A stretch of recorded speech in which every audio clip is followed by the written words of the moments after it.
हम सभी सुख की तलाश में हैं। ऐसा व्यक्ति ढूंढना असंभव है जो सुख ना चाहता हो। फिर भी हम देखते हैं कि सुख हाथ लगता नहीं। लगता भी है तो हम उससे सेटिस्फाई नहीं होते। जो हम चाहते हैं वो मिल जाता है। फिर हम देखते हैं कि सुख की तलाश फिर भी जारी है, रुक नहीं रही। हमें पता नहीं चलता हम किसी ऐसे सुख की तलाश में हैं जो हमें दूसरों पे डिपेंडेंट ना करे। वो सुख 24/7 हो, जब चाहे मिल जाए, जितना चाहे मिल जाए, और वो मिलता नहीं। कबीर साहब का एक भजन है, हम गाते हैं बहुत बार। वो कहते हैं, सुख मांगत दुख आगे आवे, सो सुख हमको मांगिया ना भावे। कहते हैं हर आदमी उस सुख की तलाश में है जो परमानेंट हो, हमेशा रहे। लेकिन देखते ही हैं कि दुख आता है, पीछे पीछे आता है। उस सुख को हमने अलग अलग नाम दिया हुआ है। हमें ये बात भी समझनी पड़ेगी कि एक तो है साधन, एक है साध्य। जैसे मान लो धन है, वो साधन है। धन से हमें फिर कुछ चाहिए। धन से मान लो हम कुछ खरीद ही ना सकें तो उसका कोई मतलब नहीं है। धन से कोई चीज़ आएगी, फिर उस चीज़ से भी हमें कुछ चाहिए। हम कोई सामान ले आए, कुछ ले आए। कुल मिला के उस चीज़ से भी हम सुख चाहते हैं। कोई बंदा ले आए, कोई वस्तु ले आए, कोई परिस्थिति हम ले आए, उससे भी हमें सुख चाहिए। तो उसके नाम हमने अलग अलग दिए हुए हैं। शरीर के तल पे हम जो चाहते हैं वो स्वस्थ शरीर हो, सुंदर शरीर हो, है ना। इंद्रियों के तल पे हम अच्छा देखना चाहते हैं, सुनना चाहते हैं, अच्छा सूंघने के साधन हो, खाने पीने के साधन हो, स्पर्श करना चाहते हैं हम, सेक्स चाहिए। फिर प्राण के तल पे हम स्वस्थ रहना चाहते हैं, है ना। मृत्यु का डर है, हम अमर होना चाहते हैं। प्राण के तल पे प्राण को बचा के रखना चाहते हैं, हम उसमें भी असफल हो जाते हैं। बहुत मेडिकल साइंस ने तरक्की कर ली, आयु तो बढ़ गई है, लेकिन अमृत हाथ नहीं लगता। ऐसे ही हृदय के तल पे हमें प्रेम चाहिए, मन के तल पे हमें शांति चाहिए। यहाँ हमारी महत्वाकांक्षा पूरी नहीं होती, सेल्फ एक्चुअलाइजेशन। अब्राहम मैस्लो कहते हैं हम कुछ पाना चाहते हैं, होना चाहते हैं, बनना चाहते हैं, वो हम हो नहीं पाते। कुछ ना कुछ अधूरापन लगा ही रहता है। तलाश पूरी उम्र हम देखें, कोई एक भी आदमी ऐसा नहीं है जो तलाश ना कर रहा हो। जो धन चाह रहा था उसको धन मिल गया, फिर भी उसकी तलाश जारी है। क्या कारण है? संत ऐसा कहते हैं कि हर आदमी जाने अनजाने परमात्मा की तलाश कर रहा है, उसे पता हो या ना पता हो। इसलिए संतों ने उसके नाम अलग अलग रख दिए। वो धन की तलाश करता है तो संत उसको कहते हैं परम धन मिलेगा तो शांति मिलेगी। वो पद की तलाश में है, धन बहुत हो गया, अब वो कहते हैं परम पद मिलेगा तो शांति मिलेगी। कहीं ना कहीं हम देखें कि वो बात बिल्कुल ठीक है, क्योंकि खोज चल रही है। जितना भी आदमी जी रहा है उसकी खोज ख़त्म नहीं होती। तो देखना ये पड़ेगा, हम सारे पढ़े लिखे लोग हैं, समझदार हैं, बड़ी बड़ी पोस्ट पे बैठे हैं। ऐसा क्या है कारण जो हम उसको पा नहीं पा रहे, वो हमारे हाथ नहीं लग रहा। वो जो सुख जिसकी हम तलाश कर रहे थे 24/7, जिसके लिए हमें दूसरों पे डिपेंडेंट ना होना पड़े, कोई ऐसी युक्ति हमारे हाथ लगती नहीं। वो हमें देखना पड़ेगा कि क्या कारण है। जैसे फॉर एग्ज़ाम्पल हम लें कि सफलता है, सक्सेस की हम परस्यूट चलती रहती है, खोज चलती रहती है। जहाँ तक सफलता की बात है तो बाहर डिपेंडेंट हैं हम उसके लिए। मुझे किसी भी फील्ड में सफलता चाहिए तो दूसरे लोगों की हेल्प, दूसरे लोगों का उसमें आयोजन, कुछ ना कुछ पार्टिसिपेशन चाहिए। पर कुछ चीज़ें ऐसी हैं, जैसे मेरा शरीर है, मेरा मन है, मेरी भावनाएं हैं, मेरा हृदय है, ये मेरा जो साइकोसोमेटिक सिस्टम है, इसको कंट्रोल करने के लिए, इस क्षेत्र में सफलता के लिए मुझे बाहर किसी की आवश्यकता नहीं है। ये बात मुझे समझनी पड़ेगी। मुझे दुख इसलिए आ रहा है कि ये जो सिस्टम है, आप कल्पना करो कि आप कोई भी चीज़ खरीद के लाते हैं हम लोग बाज़ार से, कोई भी मोबाइल, कोई लैपटॉप, कुछ घर के सामान, किचन का सामान, मिक्सी विक्सी, उसके साथ हमें एक वो यूज़र्स मैनुअल मिलता है ना भाई, इसको पढ़ो फिर इसको यूज़ करो। इसमें लिखा हुआ है कि इसको यूज़ कैसे करना है। ये मशीनरी जो हमें मिली हुई है नेचर से, ये इतने सोफिस्टिकेटेड है। कहते हैं कि अगर ऐसी मशीनरी बाहर बनाई जाए तो पता नहीं हज़ारों किलोमीटर में बनेगी, 65,000 स्क्वायर माइल्स में वो फैक्ट्री बनेगी, जिसमें वो सारा काम होगा जो हमारे अंदर हो रहा है। इतनी मतलब सटल चीज़ें हैं इसमें। एक ब्रेन कोई देखा जाए तो ब्रेन के लिए कितने सर्जन और क्या क्या, पूरी मेडिकल साइंस लगी हुई है इसको जानने के लिए। इतनी सोफिस्टिकेटेड मशीनरी हमारे पास है और यूज़र मैनुअल है नहीं हमारे पास। ये जो ग्रंथ है ना हमारे स्क्रिप्चर्स, ये यूज़र मैनुअल हैं। इसमें लिखा हुआ है क्या करें कि ये ठीक काम करे। अब ये हमारे कंट्रोल में नहीं है, ये हमारे दुख का कारण है। मान लो मेरे पास कार है, वो मेरे हिसाब से चलती नहीं, मैं इधर मुड़ना चाहूँ उधर नहीं मुड़ती, कहीं और मुड़ जाती है, तो मेरे किसी काम की है? If my car is not taking instructions from me, मेरे लिए तो ऐसे ही मेरा शरीर, मेरा मन, मेरा हृदय, मेरी भावनाएं, मेरा ये सारा सिस्टम जो है ना, मेरी एनर्जीज़ जिससे मैं बना हूँ, वैज्ञानिक कह रहे हैं वी आर इलेक्ट्रोमैग्नेटिक एनर्जी, वो एनर्जी मेरे कंट्रोल में नहीं है ना। उसके कारण से सारी विपत्तियाँ हैं। हम चाहते हैं सुख, मिलता है दुख।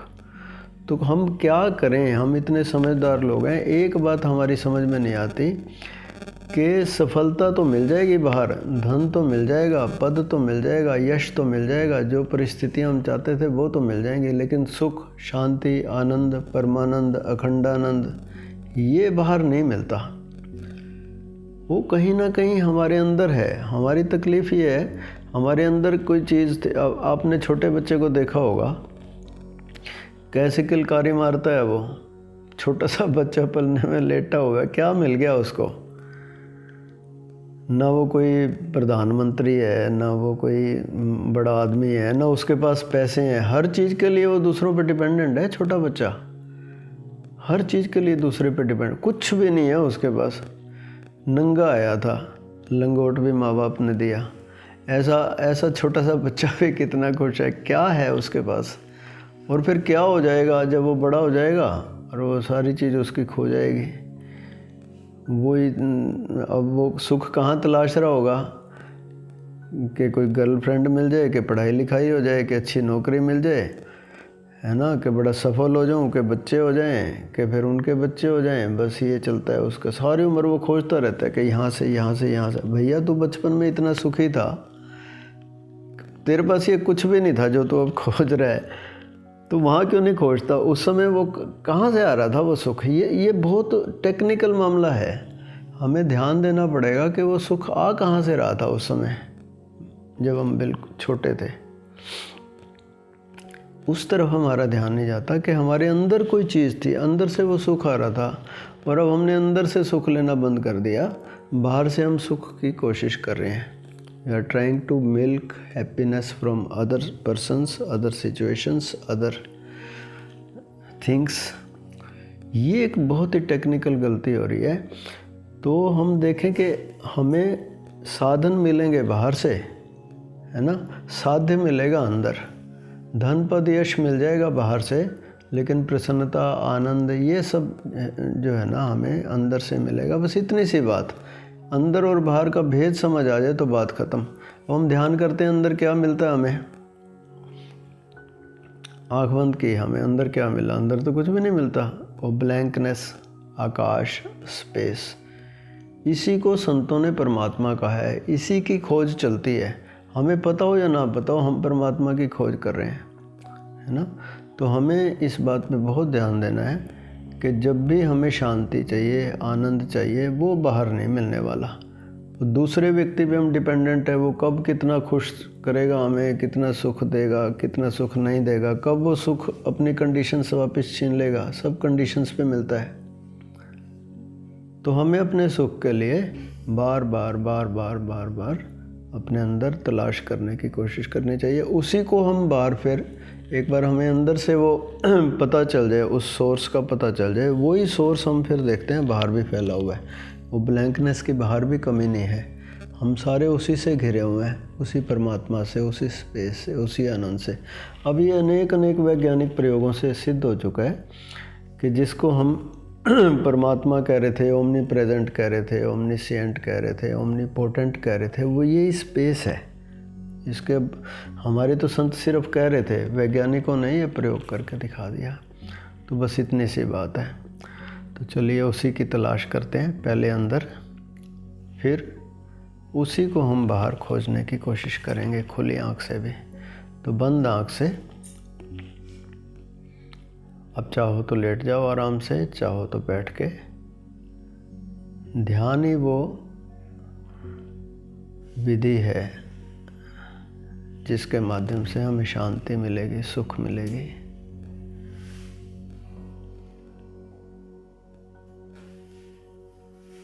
तो वो भीतर का आकाश है, ब्लैंकनेस, उस तक पहुंचने के लिए हमारा शरीर, हमारा मन, ये जो भी फैकल्टी हमें मिली हुई है, ये कैसे हमारे कंट्रोल में रहेगी? जब हम उस आकाश से जुड़ेंगे, उस बड़े तत्व से जुड़ जाएंगे। संत कहते हैं एके साधे सब सधे, सब साधे सब जाए। हम शरीर को साधने की कोशिश करते हैं, इंद्रियों को साधने की कोशिश करते हैं, मन को, प्राण को, हृदय को, वो सतता नहीं है। ये बिल्कुल ऐसा है जैसे कीचड़ से कीचड़ को धोने की कोशिश कर रहे हो। मन के तल पे रह के मन को नहीं सुलटाया जा सकता, उसके पार जाना पड़ता है हमें। तो प्राण की, मन की हेल्प तो ली जा सकती है, थोड़ी सी, ज़्यादा नहीं। तुम प्राण तत्व की हेल्प लेंगे, सांस पे ध्यान। हम देखते हैं जैसे ही सांस पे ध्यान देते हैं, हम बहुत ही आराम पूर्वक फील करने लगते हैं। We are getting more and more relaxed just by paying attention to our breathing.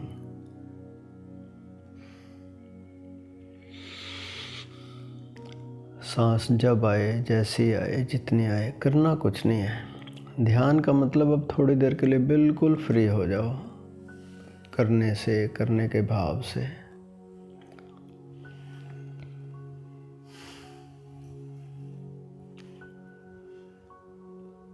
अब थोड़ा सा ध्यान दो अपनी दोनों आँखों के बीच में, दोनों आईब्रोज के बीच में जो खालीपन है वहाँ पे। जैसे यहाँ ध्यान देते हैं हम आज्ञा चक्र पे, थर्ड आई, दशम द्वार,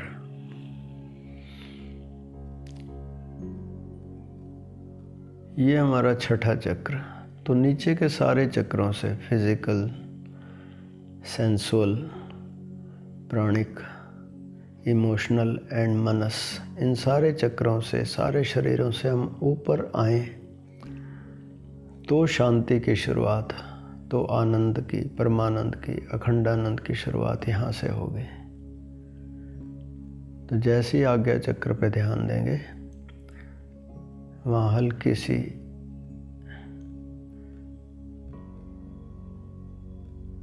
कुछ सेंसेशन आपको फील होती है। जैसे ही वो सेंसेशन कुछ फील होने लगे, बंद आँख से, you will be able to find that source of happiness, the key to happiness।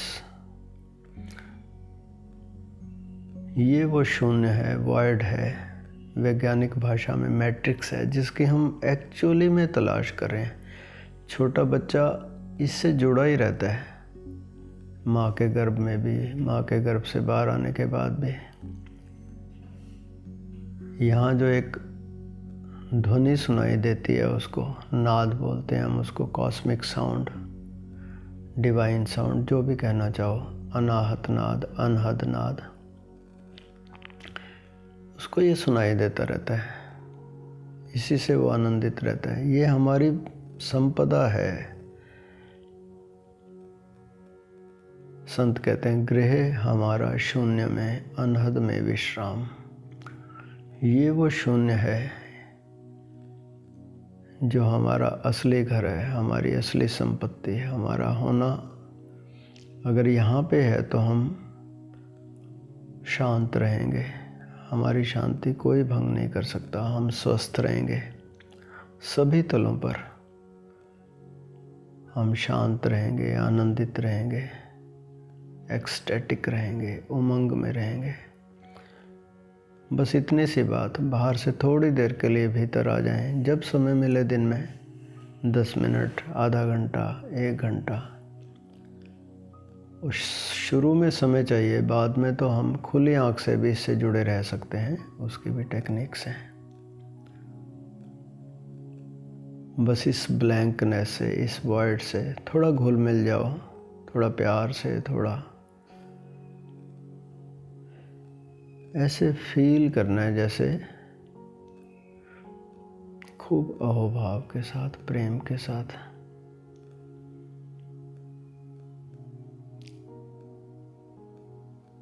यही आत्मा है, यही हमारा होना है। जैसे जैसे इसका विस्तार होने लगेगा, इस ब्लैंकनेस का विस्तार तो है, हमें शुरू में फील नहीं होता। जैसे जैसे इसका विस्तार होगा, इसके साथ हमारी आइडेंटिटी होने लग जाती है कि दिस इज़ मी। उस विस्तार को ही हम परमात्मा कहते हैं। आत्मा और परमात्मा, ये ब्लैंकनेस जब थोड़ी थोड़ी दिखाई दे शरीर के अंदर, शरीर के आसपास, तो आत्मा कह देते हैं। इसी का जब फैलाव फील होने लगता है, इससे आइडेंटिटी होने लगती है, तो वही आनंद परमानंद में बदल जाता है, अखंडानंद में बदल जाता है। फिर खुली आँख से भी बाद में हम इसको लगातार फील करते रहते हैं, क्योंकि ये स्पेस इसी ने हमें बाहर भी घेरा हुआ है, यही हमारे अंदर भी है। इससे जुड़े रहना ही अध्यात्म है। This is spirituality, to be one with this blankness. जब तक चाहें इसी अवस्था में आप रहें। Enjoy your being.